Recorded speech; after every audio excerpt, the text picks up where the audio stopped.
Kuyintokozo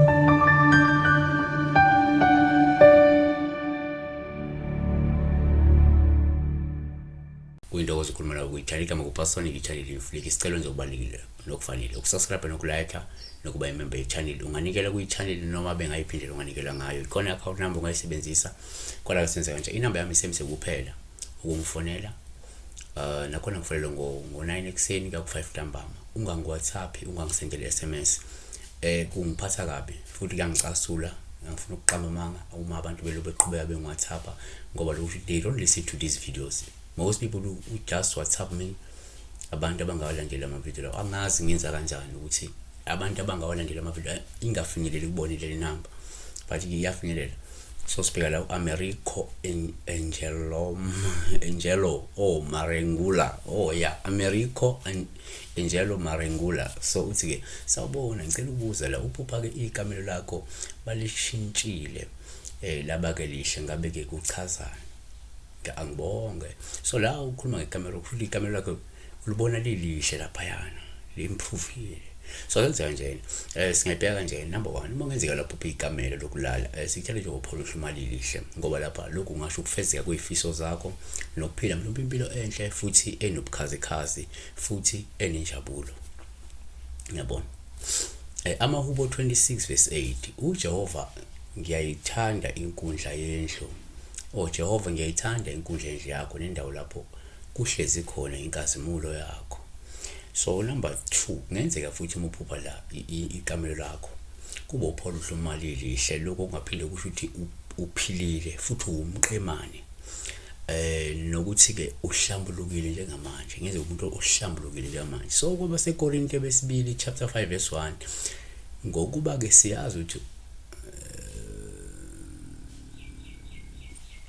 ukuthi uma indlu yethu yasemhlabeni eyidokodo idilizwa, sinesakhiwo esivele kuNkulunkulu, indlu ke engenziwanga ngezandla eyaphakade ezulwini.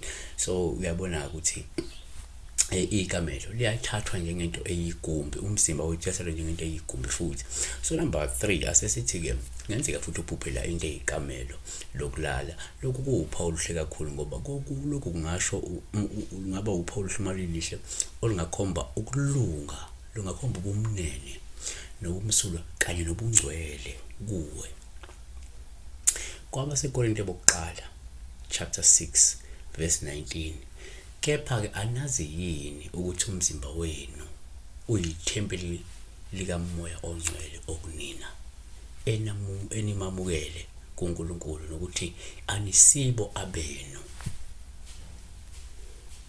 Ukuthi lela kamelo lingarepresent umzimba wakho kwesinye isikhathi. EkaPetru 1 EkaPetru chapter 2 verse 5, nakhiwe njengamatshe aphilileyo nibe yindlu yokomoya, ubupriest obungcwele, ninikele imihlatshelo ngokomoya eyamukelekayo kuNkulunkulu ngayo Yesu Kristu. So number 4, kungenzeka futhi la uphuphe ikamelo lakho lokulalela kube uphawu oluhle futhi imali lihle ungabe lukhombe la ukuthi uzophila kahle ngaphandle kweyinkinga nezinkathazo futhi ungase uthuthuke uphinde ugcine impilo esingcono. Uyabona.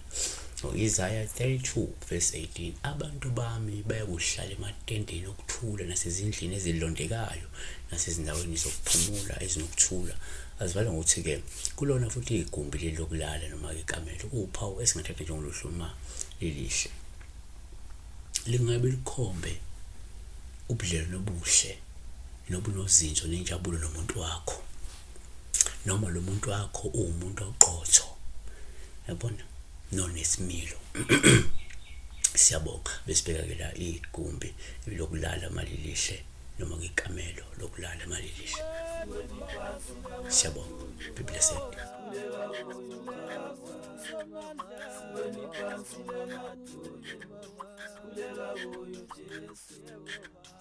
Kuleka